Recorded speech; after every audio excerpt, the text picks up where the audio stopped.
Hello friend, मैं अभिषेक शर्मा आपका technical classes में स्वागत कर रहा हूं और आज अपन यहाँ पे आपके सामने बात कर रहे हैं चैप्टर नंबर 6 की एक्सरसाइज 6.1 की प्रॉब्लम नंबर 3 की। इससे पहले मैं इस एक्सरसाइज की दो प्रॉब्लम्स को अपलोड कर चुका हूं। अगर आपने वो नहीं देखे तो प्लीज आप जाके वहां देख सकते हैं। इस प्रॉब्लम में क्या है अपन देख लेते हैं। स्टील बार जो कि रॉड दे रखी है आपको, कितना है 1.2 metre long, 50 mm wide, 40 mm thick, is subjected to an axial pull. जो एक्सियल पुल है वो कितना है आपका 150 किलो न्यूटन का। डायरेक्शन ऑफ लेंथ की डायरेक्शन में लगा हुआ है। Determine the change in the volume of the bar, take Young's modulus is equal to 200 gigapascal and Poisson ratio is equal, जो पॉइसन रेशियो है वो होगा 1/m, तो यहाँ पे आ जाएगा आपका 1/4। तो अपन अभी वैल्यू निकालेंगे, कैसे निकलेगा आप देख लेते हैं। तो जब भी अपन एक्सियल पुल की बात करते हैं, आपको जो बार दे रखी है वो कुछ इस तरीके से दे रखी है, जिसकी लेंथ दे रखी है आपको 1.2 मीटर यानी कि 1200 mm भी हो गई। इसके बाद आपको जो विड्थ दे रखी है वो दे रखी है उन्होंने यहाँ पे 50, और जो थिकनेस दे रखी है वो दे रखी है उन्होंने यहाँ पे आपकी 40। इस डायरेक्शन में आपका लोड लगा हुआ है 150 किलो न्यूटन का, 150 किलो न्यूटन का यहाँ लोड लगा है। ये मुझे पता है यहाँ पे लोड लगा हुआ है इस केस में।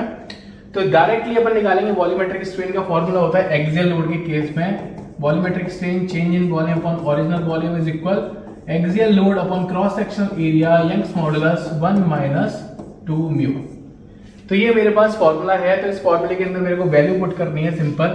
जो एक्सियल पुल लोड दिया वो दिया मेरे को 150 × 10⁻³ क्रॉस सेक्शन की बात करूं तो साफ साफ दिखाई दे रहा है 40 × 50 या 50 × 40 आप लिख लेते हैं।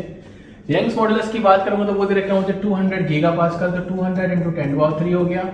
ब्रैकेट के अंदर 1 - 2 म्यू, तो म्यू की वैल्यू 1/m होती है, तो m की वैल्यू यहाँ पे दे रखी है मुझे 4, तो ये आ गया मेरे नीचे 4। तो इसको सॉल्व कर लेते हैं सिंपल तरीके से। तो आप देखेंगे यहाँ पे 10⁻³ से 10⁻³ कैंसिल आउट हो गया। इसके बाद देखेंगे यहाँ पे 1 0 से 1 0 चली गई। तो अभी ऊपर सिंपलीफाई करके देखा तो मेरे पास क्या वैल्यू है, मैं उसको लिख लेता हूँ। ऊपर मेरे पास बच रहा है 15 और कुछ नहीं बच रहा है क्योंकि चारों जीरो जा चुकी हैं। नीचे बच रहा है 40 × 50 और 20।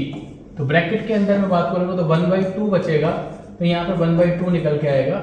अब आप इस वैल्यू को सॉल्व करके देखना कि आपकी जो वैल्यू है वो change in volume upon original volume के बराबर आ रही होगी। इसके बाद आपको क्या करना है, इस वैल्यू के अंदर आपको वॉल्यूम का मल्टीप्लाई करना है। क्या करना है आपको वॉल्यूम का मल्टीप्लाई करना है।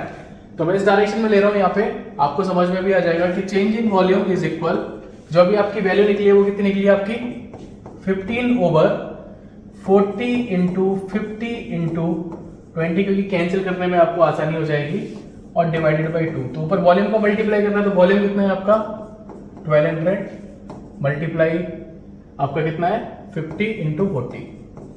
तो देखिए 50 × 40 से 50 × 40 चला गया, साफ साफ 0 से 0 चला गया, और यहाँ पे 2 बचा तो यहाँ पे आ गया आपका 60 और ये गया 30।